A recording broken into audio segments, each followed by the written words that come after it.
يصلون على النبي يا أيها الذين آمنوا صلوا عليه وسلموا تسليما اللهم صل على سيدنا محمد وآله وسلم صلوا عليه صلاة وسلام عليك سيدي يا رسول الله صلى الله تعالى عليه وسلم. بسم الله الرحمن الرحيم. ظهر الفساد في البر والبحر بما كسبت أيدي الناس ليذيقهم بعد الذي عملوا لعلهم يرجعون. چمکی خرابی خشکی اور تری میں اور برائیوں سے جو لوگوں کے ہاتھ میں کمائے تاکہ انہیں ان کے بعض کوتکوں کا مزہ چکھائے کہیں وہ باز آئے. اللہ رب العزت نے ہمیں انسان بنایا اور انسان بنا کر کے یوں ہی چھوڑ نہیں دیا، بلکہ اللہ تبارک و تعالیٰ نے ہمارے لیے قانون ضابطہ رولز رکھے کہ ہمیں کس طرح زندگی گزارنا ہے. جانوروں کی طرح ہماری زندگی نہ ہو کہ جانور کے جیسے معاملات تھے اسی طرح ہمارے.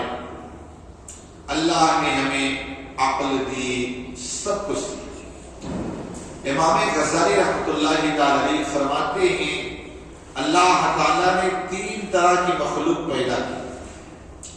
ایک وہ مخلوق ہے جسے اللہ نے صرف عقل دی، اس کے اندر جنسی طاقت، شہوت، سیکس کا مادہ نہیں، خواہشات سے. اور ایک جیسے فرشتے ہیں انہیں صرف عقل اللہ نے دی ہے، باقی ان کے اندر ایسی کوئی چیز نہیں، خواہشات نہیں. اور اللہ نے دوسری مخلوق پیدا کی جانوروں کی، اس کے اندر عقل نہیں ہے، شہوت ہے، خواہشات ہیں، لیکن عقل اس کے اندر نہیں. اور تیسری مخلوق ہے انسان. اللہ تعالیٰ نے اس کے اندر عقل بھی رکھی اور اس کے اندر شہوت بھی رکھی، جنسی پاور بھی رکھی. ہر انسان کے اندر ایک چیز ہوتی ہے. یہ اور بات ہے کچھ لوگ جنگلوں کا رخ کر لیتے ہیں اور کہتے ہیں ہم سنیاسی ہو گئے، فلاں ہو گئے. اس چیز سے وہ بھی خالی نہیں، نہ جانے کیسے کیسے کارنامے جا کرتے ہیں اللہ جانے. بہرحال اب امام غزالی فرماتے ہیں اگر انسان کی شہوت اس کی عقل پر غالب آ جائے وہ انسان جانوروں سے بدتر ہو جاتا ہے. اور اگر انسان کی عقل اس کی شہوت پر غالب آ جائے وہ انسان فرشتوں سے افضل ہو جاتا ہے. مطلب کیا ہوا؟ مطلب یہ ہوا کہ ظاہر سی بات عقل کہ نہیں غلط کر رہا، اللہ ناراض ہوگا، رک گئے نا، یہ فرشتوں والی سے. اور اگر شہوت آئی بس ٹھیک ہے جو ہوگا دیکھا جائے. انسان شہوت میں لگ گیا، خواہشات میں لگ گیا تو کہا وہ انسان جانوروں سے بدتر. اب آپ دیکھیں دنیا کے اندر اللہ نے تو ہمیں قانون کے تابع رکھا کہ آپ کو یہ کرنا ہے اور یہ نہیں کرنا، یہ کرنا، یہ کرنا، یہ نہیں کرنا. تو اللہ تعالیٰ نے جس چیز کے کرنے کا حکم دیا اسی کے کرنے میں ہمارے لیے بھلائی، اور جن چیزوں سے اللہ نے منع کیا ان چیزوں سے باز رہنے میں ہمارے لیے بھلائی ہے کہ بھلائی ہے کہ. اب آپ دیکھیے اللہ تبارک و تعالیٰ کہ محبوب صلی اللہ تعالی وسلم نے ارشاد فرمایا جو قوم بے حیا ہو جائے، جس قوم کے اندر کھلا گناہ ہونے لگ جائے، اللہ تعالیٰ اس قوم کے اندر بیماریوں کو عام کر دیتا ہے. آج کیا ہمارے یہاں قوم کے اندر برائیاں نہیں ہو رہی، بیماریاں نہیں، ایسی ایسی بیماریاں چل رہی ہیں کہ آپ نام بھی نہیں ڈھونڈ سکتے. ایسی ایسی بیماریوں میں انسان مبتلا ہے کہ اللہ ہی ہے. اب آپ کہو گے کہ یار مولانا کہاں اتنی برائی تو نہیں ہوئی جتنے آپ کہہ رہے ہیں. اصل میں بات یہ ہے کہ آج بہت ساری برائیاں اتنا ہمارے درمیان پیدا ہو گئی کہ ہم اس کو برائی کو گناہ سمجھتے ہیں. کوئی گناہ کو گناہ سمجھتا ہی نہیں. جیسے آپ دیکھیں شادی کے موقع پر اتنے خرافات ہوتے ہیں، اس کے اندر آپ بتاؤ میرے کو ذرا کیا ہم برا جانتے ہیں؟ ایک صرف نکاح کرنے کے علاوہ کام آپ دیکھو کیسے ہوتے بتائیے ذرا، کیا کیا ہوتا ہے. صرف ایک نکاح ہی ہے جو شریعت کی روشنی میں، باقی آپ دیکھیے ذرا کیا ہوتا ہے. ولیمہ بھی کرتے ہیں، اس میں کتنا کھانا تباہ برباد ہوتا ہے، نہ جانے کیا کیا ہوتا ہے. تو ایک کام سے نکاح کے علاوہ کون سا ہوتا ہے. اسی طور پر آپ دیکھیے کل تک انسان تھیٹر میں جائے، سنیما گھر میں جائے، پکچر دیکھنے جائے تو چھپ کے گئے، اور باہر نکلے چھپ کے کوئی دیکھنے بھاگے. اور آج چلو یہاں جاتے ہیں پکچر دیکھ کے آتے ہیں، بڑا موڈ فریش کر کے چلے کرتے نہیں، وہ موبائل میں لگا کے بیٹھ گئے. کیا اس کو برائی سمجھا جا رہا؟ تو آج بہت ساری برائیوں کو جو ہے نا آج ہمارے اندر ایسا دے دیا گیا کہ اس برائی کو برائی سمجھ ہی نہیں. سب سے بڑا پرابلم تمہارا یہ، ہم اس کو برائی نہیں سمجھتے. تو کہا جس قوم کے اندر برائی عام ہو جائے اللہ تعالیٰ اس قوم میں بیماریوں کو عام کر دیتا ہے. پھر آقا علیہ الصلوۃ والتسلیم نے ارشاد فرمایا جب انسان ناپ تول میں کمی کرنا شروع کر دے، انسان ناپ تول میں کمی کرنا شروع کر دے تو آقا فرماتے اللہ تعالیٰ اس پر ظالم قوم کو مسلط کر دیتا ہے، ظالم بادشاہ مسلط کر دیتا ہے. آپ دیکھیے ذرا، خالی ناپ تول، یہی ناپ تول نہیں، کسی کو غلط چیز دے دینا یہ بھی غلط ہے. جیسے آپ دیکھیں آپ چیز لینے گئے، فروٹ والا ہے نا، آپ کو ایک چیز چپکا ہی دے گا، کتنی بھی ہوشیاری دکھانا دے دیتا ہے، یہ بہت اچھا ہوا ہے، یہ غلط ہے. خالی یہ ناپ تول نہیں، یہ بھی ہے آپ کسی کو غلط چیز نہ دیں.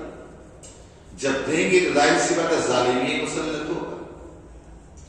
فرمایا جب انسان زکات نہیں دے گا، انسان زکات نہیں دے گا اللہ تعالیٰ اس قوم سے بارش کو روک لے گا. آج کیا نہیں ہو رہا ہے؟ لوگ زکات کو ٹیکس سمجھنے لگے. کاش جان جاتے کہ زکات کے ٹیکس نہیں ہے، یہ گویا اللہ کی بارگاہ میں سودے کر رہے ہیں. جس مال کی زکات دے دی جائے وہ مال کبھی چوری نہیں ہوتا ہے، بس یقین ہونا چاہیے اس میں سے زکات بھی انشاءاللہ کبھی مال آپ کا چوری بھی نہیں، کچھ نہیں، اور اس کے بدلے اللہ مال کو بڑھا کر دے گا. لیکن آج ہمارے یہاں معاملہ ایسا اصل میں ہے ہی. ارے یار قرآن میں کہا الشیطان یعدکم الفقر، شیطان تم کو ریا تو خرچ کرے گا تو فقیر ہو گئے. اللہ وعدہ کرتا من ذا الذی یقرض اللہ قرضا حسنا، جو اللہ کو قرض حسن دے اسے بڑھا دیتا ہے. حضرت رابعہ بصریہ رضی اللہ تعالی عنہ روزے سے تھی، آپ کہیں سے کچھ آٹا لائی اور اس کی 2 روٹیاں بنائی. جب 2 روٹیاں بنائی گئی نا، ابھی کھانے بیٹھے تھے، ایک فقیر آ کر کے کہا اللہ کے نام پہ کچھ دے. آپ نے اپنی خادمہ کا جا لے دی. آج کیا ہمارے اندر یہ طاقت ہے کہ ہم کسی کو دے دیں اور ہم بھوکے رہ جائیں؟ نہیں ہو سکتا، بہت مشکل چیز ہے. ارے بھائی آپ تو ایک دسترخوان پہ کھانے بیٹھے نا تو تھالی کی چیزیں پھٹ سے کھینچ لیتے فٹافٹ، اور اتنا اپنے آگے ڈال نہیں نا دوبارہ کسی کو ملے گی. اس لیے کہ جب پیٹ کی بات آتی ہے نا، کھانے کی بات آتی ہے تو ساری حدیث اور ساری سنتیں سب ہم کو بھول جاتے ہیں، سب بھول جاتے ہیں. فٹافٹ کتنا دونوں ہاتھ سے لگے فٹافٹ کھا ڈالے. ایسا الغار مشاہدی مسلم قوم کھانے کے لیے کہ اللہ رحم کرے. حالانکہ اللہ سب سے زیادہ کھلاتا ہمیں کو، ہم سے اچھا کوئی کھاتا ہوتا نہیں. وہ لوگ بولے پیسہ کما لیکن ہم سے اچھا نہ کھا سکتے نہ کھلا سکتے. دیکھ لینا ان کی شادیوں میں بھی جاؤ چاہے اتنا بڑا آدمی کیا ہوگا، بنگڑا بٹیٹا پوری وہ سب پنیر آ گیا. ہمارے اپنے یہاں ایسے ایسے آئٹم ہے کہ چکن ٹکا تو پلیلا تو دبیلا تو یہ پھر روسٹسٹ فلا ڈیما کر دے گا، یہ سب چلتا. تو ہماری طرح الحمدللہ یہاں نہیں کھائے تو آخرت میں کیا ہمیں ملے گا؟ نہیں بات نا، اللہ کا شکر بلکہ دے دیا حضرت رابعہ بصریہ. لیکن اس علاقے کی جو بادشاہ مطلب ملکہ تھی، اس نے کہا کہ یہ جاؤ میری طرف سے لے جا کر کے تحفے کچھ دے دو، کچھ لوگوں کو دینا ہے. جاؤ رابعہ بصریہ کو دے آؤ. رابعہ بصریہ کی بارگاہ میں لے جائے گا. جا کر کابینوں کتنی روٹیاں ہیں؟ کیا 18 روٹیاں؟ کیا واپس کرو میری نہیں. جواب بھیجا گیا میری یہاں کا واپس گئی واپس اپنی ملکہ کو اس نے بتایا خادمہ نے کیسے ایسا معاملہ ہوا ارے ہاں کا یہ پلا کر کے یہ لے جا وہاں لے واپس لے کے گئی اور لے جا کر حضرت رابعہ بس کے گھر گلابینوں کا 20 روپے کا بالکل ابھی ہمارا کیا تو خادمہ کہنے لگے کہ اتنا آپ کو کانفیڈنس اور بھروسہ کیسے کہا تم نے نہیں پڑھا اللہ نے کہا من جاء بالحسنۃ فلہ عشر امثالها جو اللہ کی راہ میں ایک نیکی کرے اللہ اسے 10 گنا بڑھا کے دیتا ہے میں نے 2 روٹی خرچ کی تھی 2 کو اگر 10 گنا بڑھائے کتنی ہوگی کتنی ہوگی تو کہا پہلے والا میرا کھانا نہیں تھا اب یہ میرا کھانا یہ اللہ رب العزت کی ذات پہ بھروسہ تھا اور ہم تو 10 روپے بھی اگر فقیر کو دے اتنا بھی بھروسہ نہیں ہوتا پتہ اس کا اجر بھی ملے گا کہ نہیں ملے دے دیا سو مصیبت نہ لے لے صاحب اس صدقہ کا صدقہ چلاتے رہتے بھائی تیری نیت ہو گئی صدقہ ہو گیا تیرے کو بول کر کے کسی کا دل دکھانا اچھی چیز نہیں اور لینے والے بھی ایسے رہتے ہیں بڑے آرام سے لیتے ہیں صدقہ کا آرام کے ساتھ بہرحال اس آیت کریمہ میں اللہ نے فرمایا کہ جب بندہ صحیح معنوں میں اپنا حق ادا نہ کرے گا تو اس پر اللہ کا عذاب آئے گا. آج آپ دیکھیں ہندوستان کے اندر ایک کرنٹ معاملے دیکھیں ذرا وقف بورڈ کا معاملہ چل رہا ہے. وقف بورڈ کس لیے تاکہ مسلمان قوم کے جو معاملات ہیں ان کو مدد کی جائے ان کی ضرورتیں پوری لیکن آج صحیح معنوں میں جب اس کا حق ادا نہیں کیا جا رہا تو بڑا پریشانی آ رہی کہ نہیں آ رہی وہ تو پورا چھینتے کی طرف اور اس نے جو اس کی پارٹی کے بندے نے جو بات رکھی بالکل پرفیکٹ رکھی کہ اکثر وقت کی پراپرٹیوں پہ نہ ڈان گنڈوں اور مافیاؤں کا قبضہ ہے اسے ہم چھٹکارا دیا. آپ دیکھیے ذرا اسی بھاؤ نگر کے اندر کتنی وقف کی زمینیں ہیں اس کا صحیح استعمال کتنا ہو رہا ہے نہیں. جب بھی صحیح کسی چیز کا استعمال نہیں ہوگا حق ادا نہیں کیا جائے گا اللہ کا عذاب آئے گا لیکن آج ہم اس کی پرواہ ہی نہیں. بس آپ بھی سوچیں تو غریب آدمی کھائے پیے سو گئے ہم کو کیا لینا نہیں دری قطرہ قطرہ دریا ہوتا ہے. اگر سوچیں نہیں میں چند لوگوں کو اس میں جوڑوں گا اپنی بھی اصلاح کروں گا اس کی بھی اصلاح کرنے کی کوشش کروں تو کچھ نہ کچھ تو ہوگا. لیکن یہاں اللہ یہ نہیں فرمائے اللہ پاک نے سن زیادہ عمل کی توفیق عطا فرمائے.